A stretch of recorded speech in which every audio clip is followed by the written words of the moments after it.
ఆప్యాయత చేత, తర్వాత ఒకరినొకరిని గౌరవించుకున్నట చేతనే మరి ఇక్కడ గ్యాదర్ అయినాం. మరి ముఖ్యంగా నేను నా జీవితంలో మీ అంతగా ఒకరిని ఒకరు ఇష్టపడేటువంటి బ్యాచ్ని నేనైతే చూడలేదు. నేను 1989, 79, 80 బ్యాచ్ నాది. నా తర్వాత మీరు 7 సంవత్సరాల తర్వాత మీరు 10th క్లాస్ బ్యాచ్. నేను 79, 80 బ్యాచ్. సో నేను మహబూబ్ నగర్ వనపర్తి మిషన్ కాంపౌండ్లో చదువుకున్నాను. మరి అక్కడ కూడా ఇదే వాతావరణం ఉంటుంది. అక్కడ ఒకటి బైబిల్ కాలేజ్ లేదు కానీ హాస్పిటల్ ఉంటుంది. ఇక్కడ హాస్పిటల్ లేదు, ఆడ హాస్పిటల్ ఉంటుంది. ఉండొచ్చు, నాకు తెలియదు. కాకపోతే చాలా పెద్ద హాస్పిటల్ అది. ఇక్కడ ప్యాలెస్ ఉంది, దొరల ప్యాలెస్ ఉంది. అక్కడ కూడా పెద్ద ప్యాలెస్ ఉంది. ఇక్కడ జాగా ఎంత ఉందో దానికంటే కొద్దిగా ఎక్కువ అని అక్కడ ఉంటుంది. సో ఎందుకు దీన్ని నేను కంపారిజన్ చేస్తున్నానంటే, ఇదే వాతావరణంలో నేను అక్కడ చదువుకున్నా. కానీ మీరు ఏదైతే ఈ గెట్ టుగెదర్ ప్రోగ్రామ్ చేసుకుంటున్నారో ఆ ఆప్యాయత మాలోనే లేదు. మేము టీచర్స్ ఉన్నారు,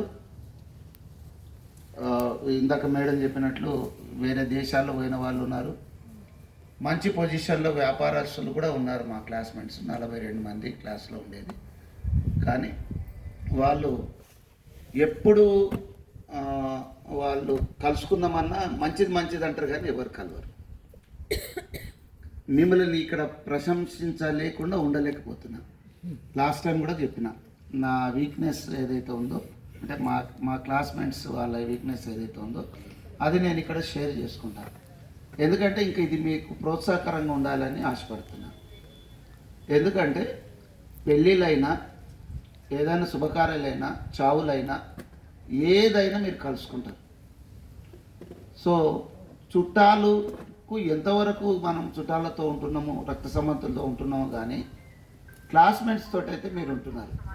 మిమ్మల్ని చూసి మీకన్నా సీనియర్లు, మీకన్నా జూనియర్లు కూడా అసూయపడుతున్నారని నేను అనుకుంటున్నాను.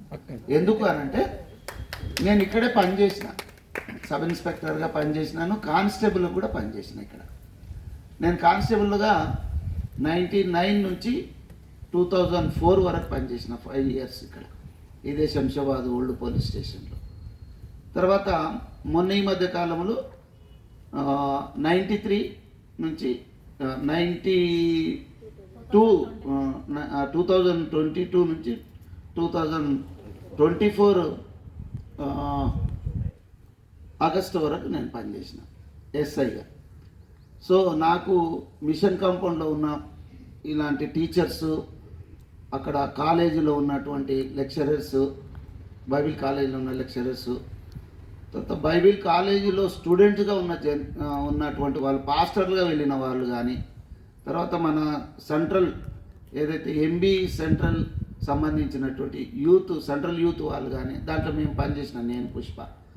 సో ఇట్లా ఉన్న వాళ్ళందరూ కూడా నాకు పరిచయము. మరి ఇంతమందిని ఇంత పరిచయం ఉండి ఈ విధమైనటువంటి గెట్ టుగెదర్ ప్రోగ్రాము మరి మీరు జస్ట్ 2 daysలో మీరు ఫామ్ అయ్యిండు. అంటే ఈసారి నేను కొన్ని సంవత్సరాల నుంచి ప్రయత్నిస్తున్నా, ఇప్పటి వరకు మేము కలుసుకోలేదు. కొన్ని సంవత్సరాల నుంచి ప్రయత్నం చేస్తున్నా, మేము ఇప్పటి వరకు కలుసుకోలేదు. నా బాధ అంతా ఏంటంటే, మేము అందరం కలుసుకొని ఇలాగ టీచర్స్ వాళ్ళ రుణం తీసుకోవడానికి, వాళ్ళని గౌరవించడానికి, వాళ్ళని ఆశీర్వాదం తీసుకోవడానికి నా ప్రయత్నం. మనం ఎదిగినామంటే, ఒక స్థాయిలో బతుకుతున్నామంటే, వాళ్లకు డబ్బులు ఇచ్చినా, విలువగల వస్తువులు ఇచ్చినా దానికంటే ఎక్కువగా తృప్తి ఉంటుంది. నా పిల్లలు, నేను చదువు చెప్పిన పిల్లలు, నా స్టూడెంట్స్ ఈ స్థాయిలో ఉన్నారంటే మేము ఆ ఆనందము మేము అనుభవిస్తున్నాం. నేను పుష్ప, ఎందుకంటే మాకు స్కూళ్ళు ఉన్నాయి, 2 schools ఉన్నాయి. కాబట్టి టీచర్గా నేను పోలీసులో ఉన్నా కూడా నేను టీచర్గానే భావిస్తాను, ఎందుకంటే నేను కూడా క్లాస్ రూమ్లోకి వెళ్తాను. కాబట్టి ఆ టీచర్స్కి అంత ఆనందం ఉంటుంది. ఈ మధ్య కాలంలో ప్రభాకర్ సారు మరి దేవుని చంద్రునికి చేరుకున్నారు. ప్రభాకర్ వనపర్తిలో సిహెచ్ ప్రభాకర్ సార్ ఈడ కొద్ది రోజులు చేశాడు అనుకుంటా, చేయలేదా? అయితే ఆయన ఈ మధ్య కాలంలో ఇక్కడే మీకు టీచర్. ఎస్. సో చాలా మంచి ఇంగ్లీష్ లెక్చరర్ టీచర్ ఆయన. మేడం సరోజిని దేవి గారు కూడా మంచి, ప్రభాకర్ సార్ చాలా మంచి మంచి క్యారెక్టరు ప్లస్ మంచి విద్యావంతులు వాళ్ళు. తర్వాత క్రమశిక్షణకు ఏ మాత్రం కూడా ఎక్స్క్లూజ్ చేయరు వాళ్ళు. సో కాకపోతే వాళ్ళు ఉండేటువంటి ఆ స్థితిని పక్క వాళ్ళు కొంతమంది టీచర్లు కొద్దిగా అసూయపడేవాళ్ళు. నేను గ్రహించేది అప్పుడు ఆ సందర్భంలో. అంత బాగుండేది వాళ్ళు. ఇందాక సునంద అండ్ రవీందర్ ఏ రకంగానో వాళ్ళు కూడా ఆ రకంగా వివాహం చేసుకున్నారని, మరి వాళ్ళు ఇద్దరు డ్రెస్ కోడ్ మెయింటైన్ చేసేవాళ్ళు, చాలా బాగుండేవాళ్ళు. సో ఆ సార్ కూడా మరి ఈ మధ్య కాలంలో వెళ్ళాడు దేవుని సన్నిధికి, అక్కడ మహబూబ్ నగర్లో, అక్కడ నుంచే వనపర్తికి ట్రాన్స్ఫర్ మీద వచ్చారు. సో ఆ సార్ను కలుసుకోవడానికి చాలా ట్రై చేశాను నేను, ఎందుకంటే నాకు ఇంగ్లీష్ అస్సలే రాదు కాబట్టి. ఆయన ఇంగ్లీష్ మాస్టర్. మరి ఇంగ్లీషు పీరియడ్ వచ్చిందంటే పారిపోవడానికి చూస్తుంటే నేను. మరి సారేమో మన్యంకి ఎట్లనన్నా నేర్పాలి అని ఆయన ఉంటుండే. ఫస్ట్ వచ్చి మన్యంని వెతుకుతుండే, నేను ముందర బెంచే, కనపడకపోతే మన్యమేడ అంటుండే. మెల్లిగా వెనకెళ్ళి జారిపోయి జొన్న చేళ్ళు, ఇప్పుడు మనకు కూడా చేళ్ళు ఉన్నాయి పక్కపోంటి, అంటే మిషన్ కాంపౌండ్ చేళ్ళే ఉంటాయి అక్కడ కూడా. ఈడ కూడా మనకు వెనక భాగం అంతా వ్యవసాయం చేసేవాళ్ళు, ఆ వెనక కాంపౌండ్ అవతల కూడా వ్యవసాయం చేసేవాళ్ళు ఆ ప్రాంతంలో. కాబట్టి అట్లా చేళ్ళల్లో పోయి కూర్చునేవాళ్ళు. ఆ పీరియడ్ అయిపోయినాక మళ్ళీ వచ్చేవాళ్ళు. సో అలాగున్న వాళ్ళు ఇలాగైనరా, నువ్వు సబ్ ఇన్స్పెక్టర్ అయినవా అని ఆయనను ఆనందం పెట్టాలని చాలా ట్రై చేసినా కానీ దొరకలేదు సార్ నాకు. మరి మేము వెళ్ళి ఒక్కరిని వెళ్తే దా స్పిరిట్ ఉండదు కాబట్టి అట్లా టీచర్లను తలుచుకుంటే కొన్ని సందర్భాలు దుఃఖం కూడా వస్తుంది. ఎందుకంటే వాళ్ళు ఇచ్చినటువంటి ఎన్నో మంచి సంగతులను మనం స్ఫూర్తిగా తీసుకొని వాళ్ళని రోల్ మోడల్గా పెట్టుకొని ప్రతి స్టూడెంట్ ముందుకు ఎత్తుంటాడు. ఆ రకంగా వెళ్ళాను. ఇప్పుడు యథార్థంగా సహదేవ్ చెప్పాడు, నేను ఇలా ఉండేవాడిని, ఆ ప్రొఫెషన్లో నేను ఎదిగాను అని. సో ఒకరొకరికి ఒక తలంపులు ఉంటాయి. నా విషయంలో ప్రభాకర్ సార్, అరే నీ అంబిషన్ ఏంటి, నీ అంబిషన్ ఏంటి, ఆయన అరే అనేవాడు కాదు, కానీ మీరు అనేవారు, మీ అంబిషన్ ఏంటి మన్యం లేదు చెప్పు అని. అందరూ డాక్టర్లు ఇంజనీర్లు అని చెప్తున్నాను, నేనంటే ఎస్ఐనైతే సార్ అన్న అని అంటే అందరు కిలకిలకిల నవ్వింది స్టూడెంట్స్. అప్పుడు 38 మెంబర్స్ 10th క్లాస్లో, 42 ఉన్న వాళ్ళు 38 అయింది. 38లో నేను ఎస్ఐనైతే సార్ అని అంటే నవ్విండు. ఇంజనీర్లు అవుతున్న వాళ్ళు ఎవ్వరు ఇంజనీర్లు కాలేదు, డాక్టర్లు అవుతున్న వాళ్ళు ఎవరు డాక్టర్లు కాలేదు. కానీ ఆ రోజు నేను అన్న పదానికి నవ్విన వాళ్ళు ఈరోజు నేను మా 10th క్లాస్ గ్రూప్లో నా యూనిఫామ్లో నా పోస్ట్లో అప్పుడప్పుడు పెడుతుంటా.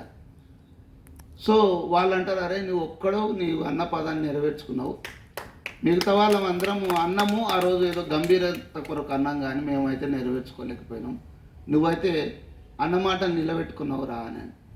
కాబట్టి ఎవరెవరు ఏది కావాలన్నారో వాళ్ళు అయ్యిండ్రు, ఇక్కడ అయ్యిండ్రు. చాలా సంతోషం. చాలా అతీతమైంది, ఎక్కువ టైం అయింది. మనం ప్రారంభించుకోవడం కూడా ఎక్కువ టైం తర్వాతనే ప్రారంభించుకున్నాం. ఏదేమైనప్పటికీ నా ఉద్దేశం ఏంటంటే టీచర్ల పట్ల చాలా ప్రేమపూర్వకమైనటువంటి వాతావరణాన్ని ఈ రకంగా మీరు తీసుకొచ్చి కనపరుస్తున్నారు. అది తిరిగి మీరు చెల్లించేటువంటి స్థితిలో ఉన్నారు కాబట్టి చెల్లించగలిగారు. వాళ్ళు ఇచ్చినటువంటి ఆ ప్రేమ ఏదైతే ఉందో అది మీలోన పదిలపరుచుకొని దాన్ని ఉత్పత్తి చేసుకున్నారు, అంటే దాన్ని ఇంకా పెంచుకున్నారు కాబట్టి ప్రేమతో ఉండగలిగారు. బ్రదర్ రెడ్డి తర్వాత గౌడు వాళ్ళు ఇక్కడ మిషన్ కాంపౌండ్లో ఒక హిందూ కుటుంబాల్లో ఉండి కూడా మిషన్ కాంపౌండ్లో చదువుకున్నారు అని అంటే ఎన్నో విషయాలు, ఎన్నో పాస్టర్లు, ఎంతోమంది ఇంగ్లీష్ కంట్రీస్ నుంచి వచ్చి కూడా ఇక్కడ ఈ స్టేజ్ మీద ఈ క్లాస్ రూమ్లో తిరిగి స్టూడెంట్స్కు ఎంకరేజ్ చేసినటువంటి సందర్భాల్లో కూడా వాళ్ళు చూసి ఉంటారు. సో క్రిస్టియానిటీ అంటేనే కేవలం ప్రేమ పంచేవాళ్ళు, వాళ్ళు ప్రేమనే పంచుతారు. ఆ ప్రేమ పంచినటువంటి స్టూడెంట్స్ ఈరోజు పార్లమెంట్లో ఉన్నారు, ప్రపంచ దేశాల్లో మరి మహోన్నతమైనటువంటి వ్యాపారవేత్తలుగా ఉన్నారు. దాన్ని తిరిగి చెల్లించే స్థితిలో లేరు వాళ్ళు.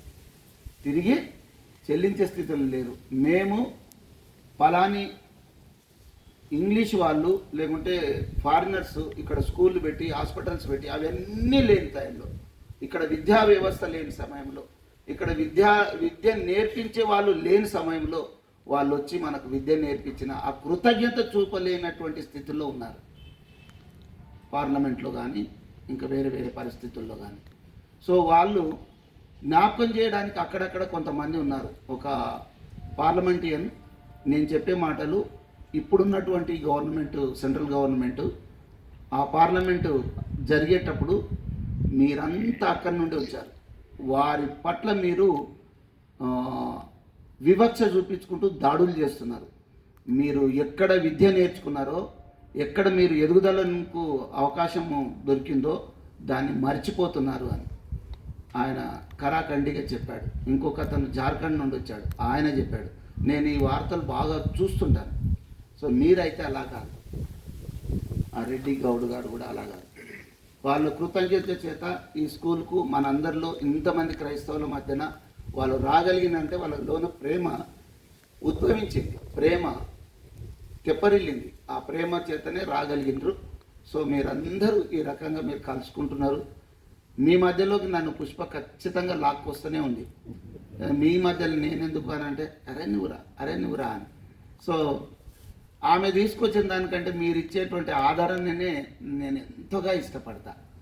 ఆమె అవసరత కొరకు ఎమ్మడొస్తే నాకు ఇంతగా తోడు ఉంటాడని పిలవచ్చునేమో, కానీ ఇక్కడికి వచ్చిన తర్వాత మీరు చూపే ఆదరణ దాని కొరకే నేను పరిగెత్తుకొని వస్తాను. నాకు అసలు సమయమే దొరకదు, పోలీసులు అసలే దొరకదు.